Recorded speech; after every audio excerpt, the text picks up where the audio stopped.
I built my confidence by watching the videos, and I said, okay, I can do this. And then once I saw that you were selling the products, I was like, okay, yeah, that's a no-brainer.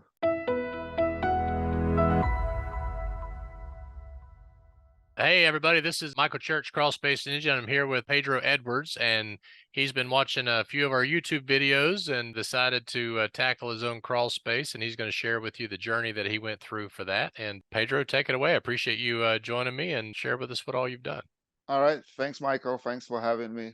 So I just wanted to start off by showing the renovation that I'm doing with the house. Oh wow. I have a full-time job. I work as a program manager, but I have a side real estate investor. I do real estate investing. I buy ugly houses and then I rehab them, and sometimes I sell them or sometimes I keep them. So this is the house that I'm working on, and it has a very large crawl space. The crawl space is divided into two parts. There's a 16 by 24 area that's concrete floor. And then you go into the main crawl space, which is 24 by 40, which is all a dirt crawl space. So I wanted to start off by talking about, waterproofing, because I think that's really important when you talk about crawl space encapsulation. Absolutely.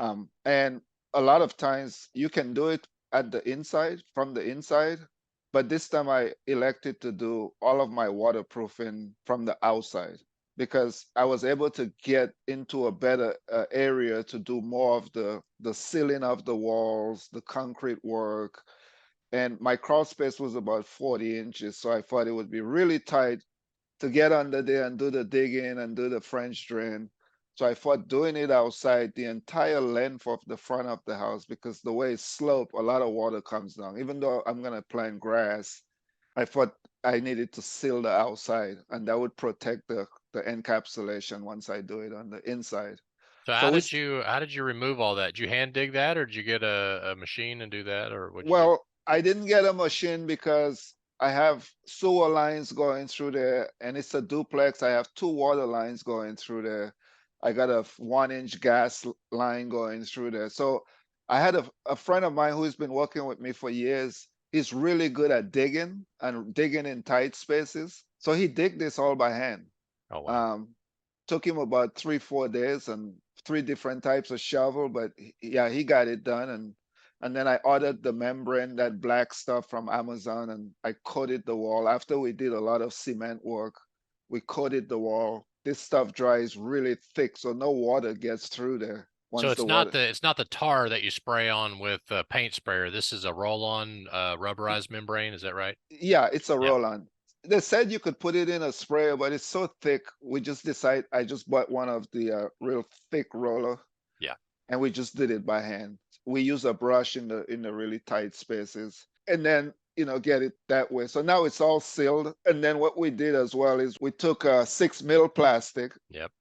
and wrapped the walls, and then you can see the corrugated pipe down at the bottom. Mhm. That's gonna take any exposed water and run that out, and that eliminates me from putting a sump pump in the crawl space. That eliminates me from additional electrical circuits.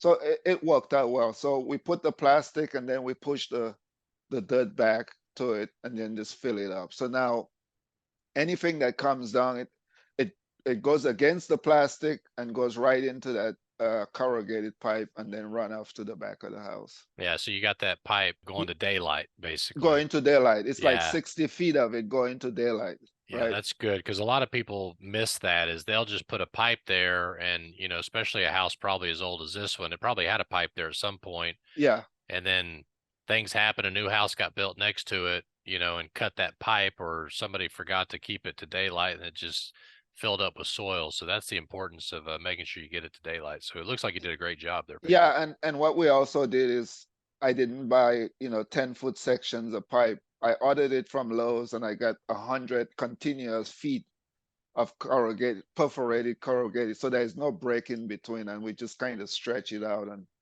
Did it really cover it well with have a gravel. sock over it too? Had Yeah, like a membrane over it? yeah. I Yeah. bought the socks they sell the socks separately, but we put it all the way Okay. up against it, and then what we also did is we covered it with another layer of this black felt. So it's double, right? It has the socks and then it has the landscape liner over it that's perforated as well. Very And then smart. we dump gravels over it and then push the dirt back over it. That's great. All right, so let's get into the crawl space. So this is the first part of the crawl space when you first walk in. And as you can see, we had some water issues there from before, right? And that's what kind of prompted me to do a lot of the waterproofing from the outside. So you walk into the crawl space. This is the 16 by 24. It's a concrete floor, concrete walls. Directly over it, there's 2 bedrooms. So it's really important that I get this really dry so it doesn't, there's no mold or mildew growing right up under the bedrooms, right? So, and I also went ahead, and I'll show you some other pictures. We went ahead and insulated the floor with R19 insulation in this concrete part of the crawl space. So it's pressure wash, it's clean. We coated the walls with dry lock. You can see we coated the wall with dry lock. So now it's dry, it's fresh, and we sealed and insulated the floor with R19 insulation. So that worked out pretty well. So we did a lot of work there. You can see my guy, he's been working with me for a while. He does just about anything. You know, he did all the digging. He does concrete work. So I really lean on him for a lot of this kind of work. You can see the insulation we did. And so that we got all the walls coated. You can see the entrance in the far ground back here. That's how you get into the crawl space. And one thing I wanted to mention too when we get to it is there were 7 vents in the crawl space. And I sealed every one of them except for one. And the one that I didn't seal is when you first walk into the crawl space. And I put a vent fan right there that I bought from you. So there is a vent fan that's pulling any smell, any rodent, any things like that out. But I only use one vent fan, and that's where I put it. Okay. Everything else is sealed. Very good. And you're in Georgia, Atlanta area, just to give people a reference of why you're doing what you're doing, because you guys have radon and soil gases and things in that area. Is that correct? Yeah, a lot, especially in these older homes that were built in the 50s and 40s. This house was built in 48, right? So a lot of soil gases, a lot of moisture. This house sat for a long time, so a lot of moisture, a lot of mold and mildew. When I started demoing it, I mean, we were literally walking on mold and mildew. Right. That's how bad it was. So this is the ground. As you can see from the inside, I took some of that black stuff that I had left and put it on the wall. But you can see we started doing the inside wall with the dry lock. And so not only did we take care of the outside, we came inside and did the same dry lock process against the wall too. So that it's really sealed in there. I mean, I went in there the other day and just lay on the plastic, and I mean, it was the air was so clean. And so yeah, we did the dry lock process throughout the crawl space. You can see all around. I mean, we did it real good. And another thing we did is really prepping the ground and looking for any moisture, any water. We did find on the other side, and I'll show you in another picture, where water was coming in on the opposite side. But what I found out is when the gutter guys did the gutter, because of that long span across that one side, they had to put 2 downspouts, and it was dumping a lot of water. So this week I'm having a guy with a bobcat do some grading, and we're gonna put a catch basin right at that end of that house to catch any water and take it away 160 feet behind the house. So that's great. I'm gonna address that, but we know where that's coming from. So we went in with rakes by hand and crawl, knee pads and full body suit, and went through there and raked this floor. There was humps in the floor. We broke those up, and because I think when you get into laying the plastic, you want to make sure your floor is really leveled, because otherwise you're going to have indentation in your plastic. It may be punctured. So you want to get any rocks, any pieces of wood. Make sure that floor is really clean, so you're working from a clean floor. Well, and you bring up a good point too, Pedro, about once you got everything cleaned up and dry, you were able to identify exactly where a water intrusion problem was, versus if you had gone in 3 weeks ago or before you did all that, you couldn't tell because everything was nasty and muddy. So and muddy. Yeah. And that's actually, we cleaned it and waited like a week just for rain to come to see. Good. Right, because I didn't want to take the time and put the plastic down. The plastic is really the last thing. You have to do a lot of prep work when you're doing just from my understanding and looking at different videos. But your videos, I mean, I can't say how much I really enjoy watching your videos because they made sense and they were practical, right? I can do a lot of things, but I can also watch somebody do something and kind of take information from that and kind of expand on that. And your videos were just so well put together. I mean, I watched them and I said, okay, this is how you do this, right? And I mean, you pretty much have a video for everything, right? So I Thank kind of you. pick and choose the ones I wanted. Like if I wanted to look at something on vent fans, you had one for installing a vent fan. If you right, so really made sense and that helped me a lot. So Well, thank you. I appreciate you saying that. yeah. So you can see actually it's a huge space under there. I mean, you can see right here. If you look at the bottom of these pillars, you can see some mold and stuff growing on here. So what I did is I found this product called Armor. Low sells it. It's ARMOUR, but it's for mold and mildew. And you spray it on here and things disappear. I That's also great. bought the remediation stuff from you as well in that bucket, that 5 gallon bucket. I forgot what it's called. The antibiotic. um, yeah, Yeah.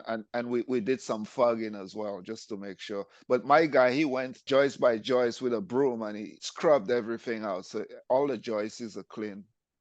Well, that's Um, great. That's great. We've also got a new product I just want to plug real quick that we didn't have when you and I were talking about this. It's the DIY cleaner that uses an activated peroxide base, and I'll put a okay. link to that down below. I think it would act the same way as that armor stuff you were talking about. So Yeah, very okay. similar Yeah, to yeah, that. yeah, So yep. So yeah, we did a lot of prep work. You can see some dampness here, but that came from when the plumber did the piping from outside to run the sewer line. He did a really bad job. He just took a bag of concrete and dumped it over there and and spray some water on it and said, "Yeah, it's gonna harden." And we had a rain and man, it flooded the crawl space. So you oh could no. see a lot of that. So I had to wait until that stuff get dried and we repaired it.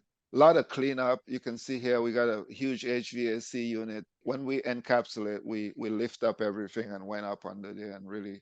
So we had to do a lot of cleaning. You can see a lot of debris as well on the ground. All the way to the back. We did all the dry lock all the way across. So all the inside walls are sealed. Well, and one of the things I want to say too, you're in a state that requires a 6-inch termite gap for Yes, plastic. So yes. dry lock or a waterproofing paint does not require a termite gap. No. I just Oh, want to okay. throw Okay. that out there because it's they treat it like it's part of the wall.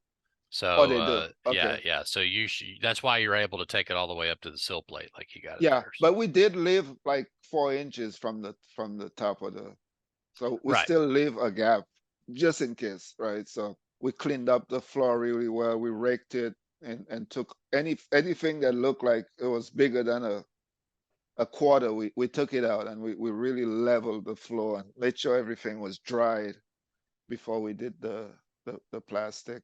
Wanted to talk about the vents. So we sealed the vents. I use 1 inch foam board and use a landscape epoxy and epoxy this to the wall. And then what I did as well is I came back with some foam spray and really sealed it all the way around with foam spray. I also sealed the outside as well. So the vents are sealed both from the inside and the outside. That's great. That's great. You used a foam board on the outside too?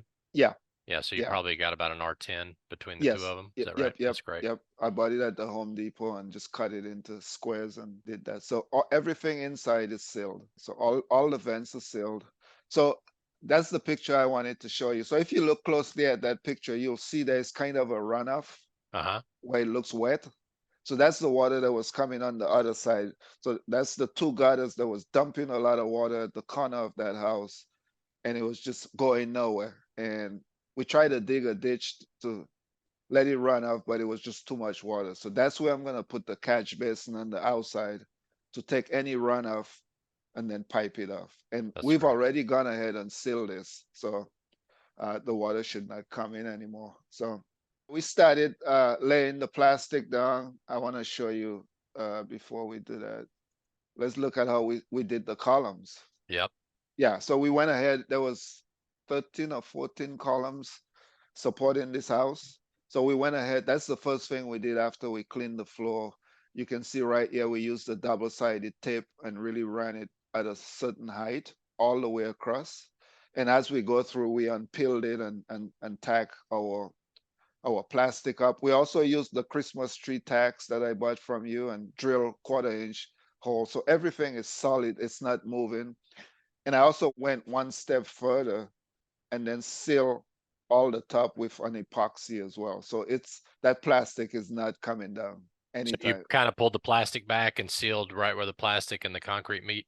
Yes. That's great. Yes. Yeah. And then it's I found this landscaping liquid nail, but it's made for landscaping, so it sticks well to concrete. And when it dries really hard. That's great.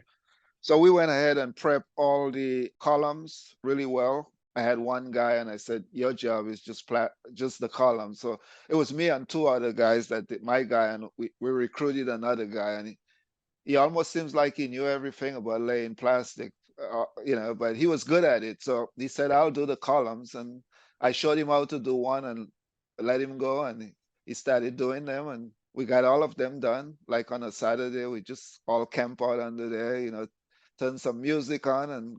And you can see all the materials here that I purchased from. One thing I want to recommend you all guys on is the shipping.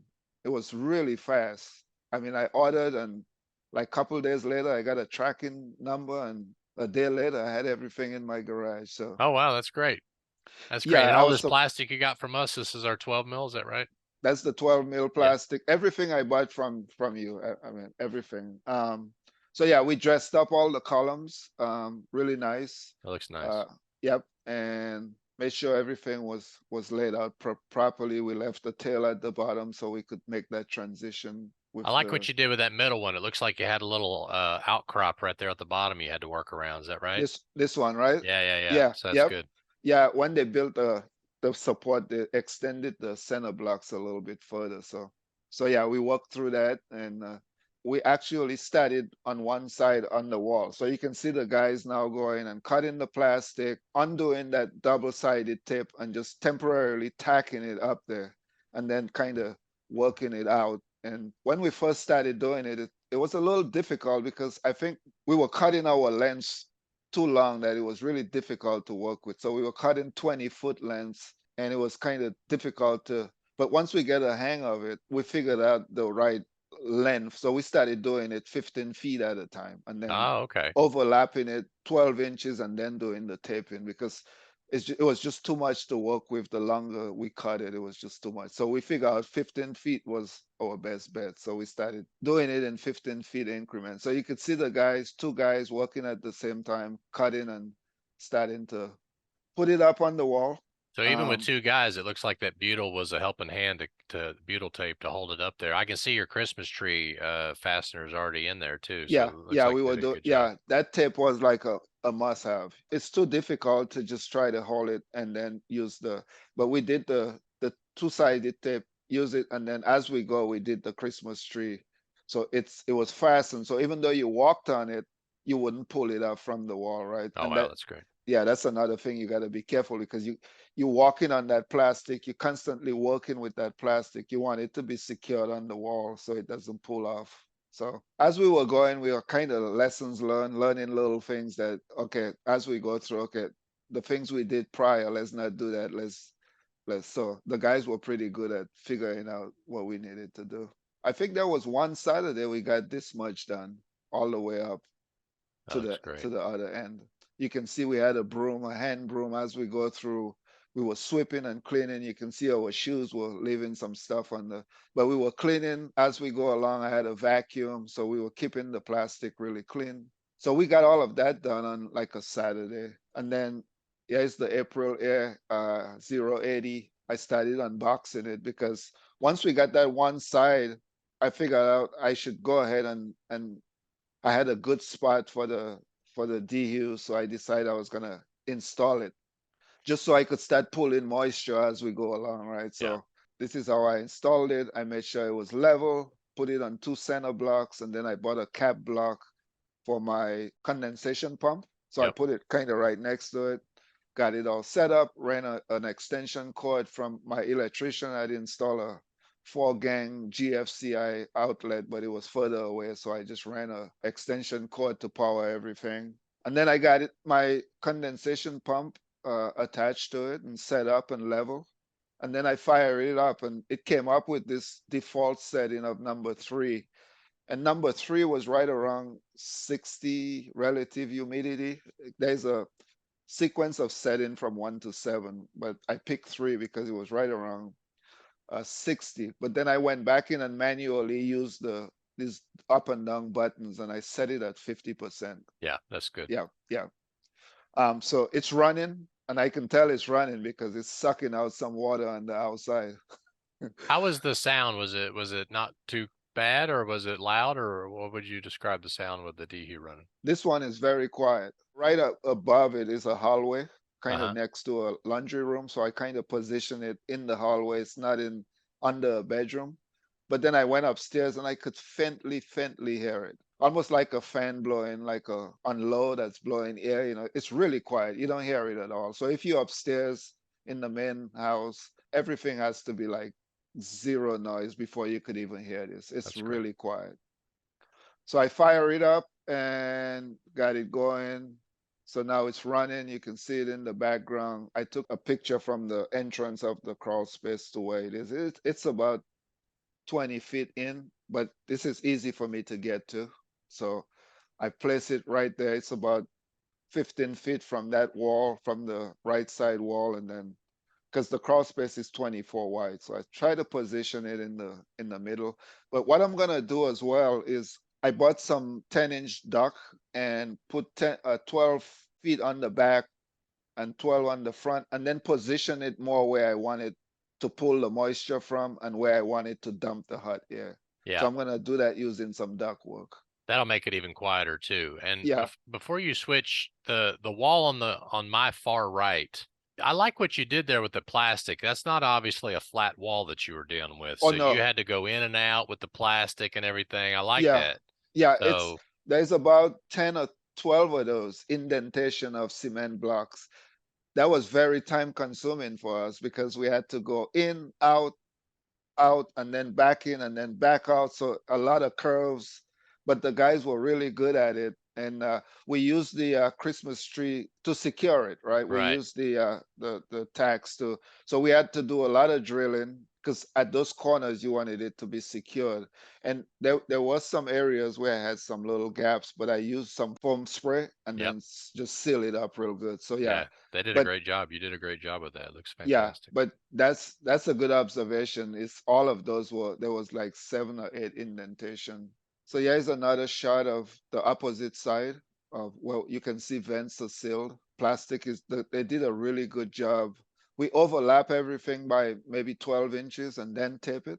Yep. That looks So great. And that transition from the plastic to the dry lock, it makes it look pretty nice. You know, pretty it's all nice, it's all white pretty going through nice. I there. mean, Yeah. you walk into the crawl space and it's really fresh, it's clean. There's another picture of the opposite end. So everything transition right up into the columns. That's already wrapped, right? So you can see the plastic at the bottom transitions right up into the column. So everything is nice and sealed. You saw the picture Yep. of so we went and really wrapped directly up under the HVAC system. So the HVAC guys have to come in and put the outside unit. So before they come, I'm gonna get some taps and cover this area because they'll be doing. I don't want any disturbing of the plastic. So I'll put another few layers of tap on there so they can. And once they leave, I'll take them out. But They're gonna love going into that crawl space versus before too. oh Also, yeah, you know. yeah. I could tell when they first came and they saw all the dirt and the moisture they weren't too happy about putting the unit there, but I was like, yeah, that's where it's got to go. So they'll be surprised when they come back because he doesn't know I've done this. Here's another shot of, it's kind of more towards the back of how it looks. Just different shots of the crawl space, of everything. If you remember early on, I showed you that room when Uh-huh. my guy was cleaning. We went in and dry lock and then we power washed the concrete floor. So now it's clean and dry.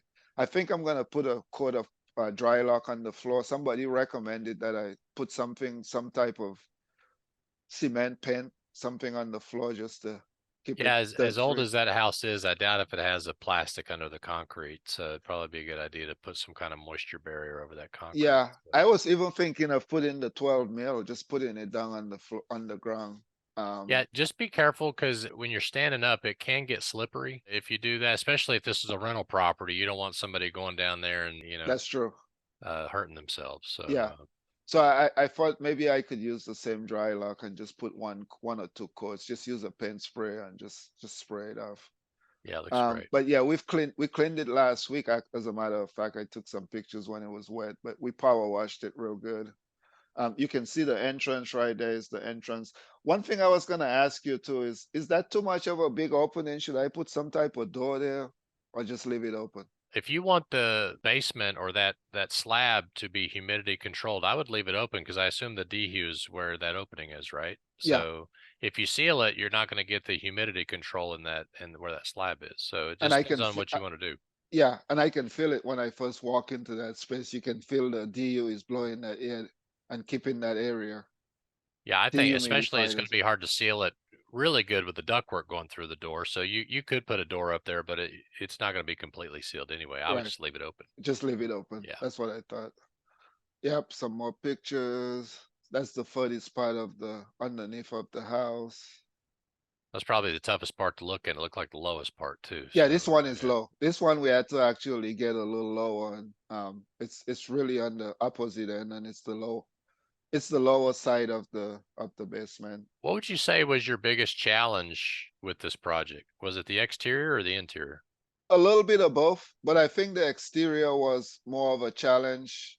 The interior, we just had to make sure that there was no water coming back in. So I had to wait like a few weeks and wait for some really heavy downpour just to make sure, okay, I feel good about putting down the plastic. Yeah. There's some tricks to putting down the plastic, again, working with manageable pieces and not trying to cut 25 feet long piece and trying to go against. Now if you have a flat wall, that's different, but my wall had so many indentation in the pillars that was supporting the house on the exterior side of it. So I think just working with manageable pieces and really doing, making sure that the top of that plastic is sealed and secured, because in the future, if it's not sealed and you start walking in there and servicing your HVAC or checking on the DU, you might walk too hard and pull it off the wall, right? And you don't want that. You being a real estate investor, it looks like you new HVAC, new electrical, new plumbing, all of that. Are you going to use the encapsulated crawl space as a selling point to Yes, this yes, property when you yes. go to rent it? That's a plus. Yeah, I mean, that's fantastic. I mean, because one of the big issues I've seen with, and I have colleagues that do rental as well, is the crawl space is always a mess. And I had a colleague, and his crawl space was always flooding, and he put in a sump pump, but he never even bothered to put any plastic down. He didn't do anything like that. And I was explaining it to him yesterday. I saw him because he works with me, but he was on vacation, and I say, "Hey man, look what I did to the crawl space." And he was like, "Oh man, I need to do that to my crawl space." Because right now his crawl space is flooded. The tenants are complaining of musty odor. They're Yep. complaining of a lot of things. And I could tell this made a huge difference because the house is a duplex, but it's stacked. And the lower part of the house, before I did this, I started to see some black stuff on in one of the rooms on the wall, and I could tell it was coming from the crawl space. I did the encapsulation, put in the dehumidifier, and I haven't seen a speck of anything because Wow. that was the problem. There was a lot of moisture because when I first turned on that dehumidifier, it showed that the relative humidity down there was 75%. Oh, wow. Wow. So it took about a week or so to get it down to 50. It ran a lot. I called the April Air folks and I say, "Hey, my DU is just running and running and running. Is it malfunctioning?" And he said, "No, it takes about 2 weeks to stabilize the space. So just let it do its thing." And that's exactly what it was doing. It ran for quite some time before it normalized. So now last time I went down there, it wasn't even running. It was Yeah, shut down. it's Yeah, not only addressing that humidity, but it's trying to dry that wood out to bring it to an equilibrium too. So once that's all that true. once all that gets done, that dehu will settle out and then it'll just kick on as needed, which is as great. needed. I think Yeah. it cycles through the air every 60 seconds just to see if there's variations in the relative humidity. But yeah, I mean that's But the complete project. well, Yeah, I think this looks fantastic, and you've already said what the biggest pain was, the outside and doing that and everything. The dehumidifier sounds like you got a hold of that really well.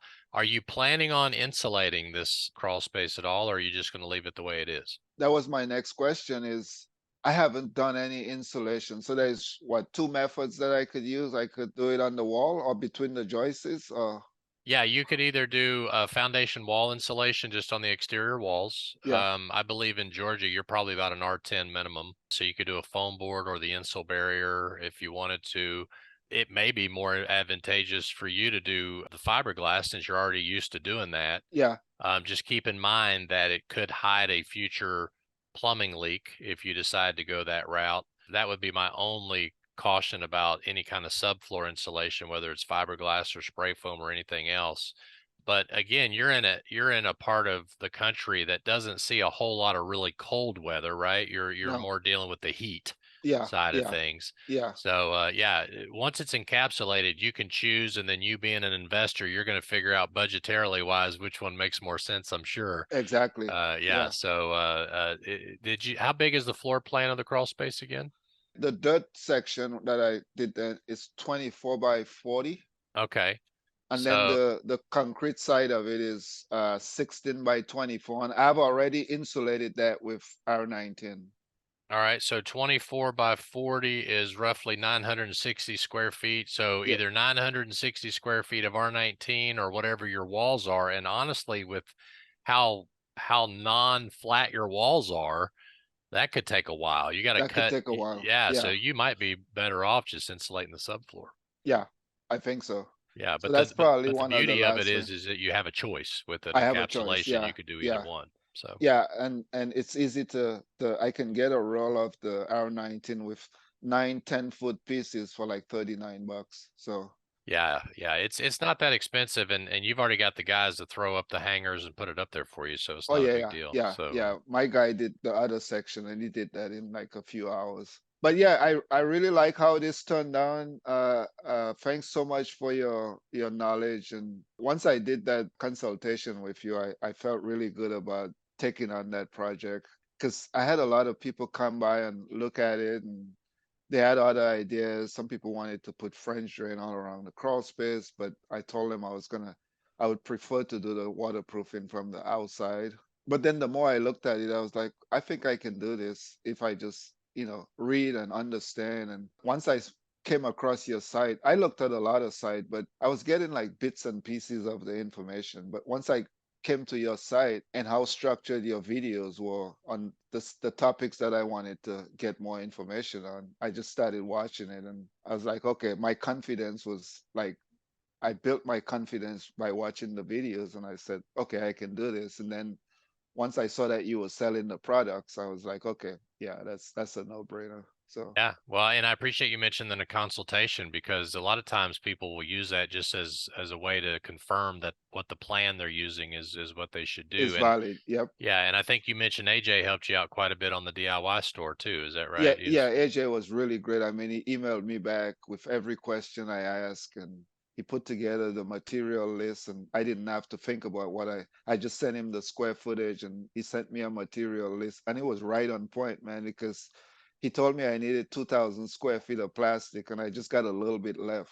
Oh, really? You know, yeah, That's, that's I just got a little bit of it left. So he was right on point with everything. I mean, that's even great. the rolls of tape, he told me I needed 7 and I think I have one left, That's great. so Well, I appreciate you coming and doing this video with us, Pedro. Very, very kind of you to take your time and do that for everybody and show them what you did. Fantastic job. And yep. if anybody watching this video has anything they'd like to ask Pedro, make sure you comment down below. And I'm Michael Church with Crawl Space Ninja here with Pedro. And we hope you make it a happy, blessed day, and we'll see you later. All right. Take care. Thank you.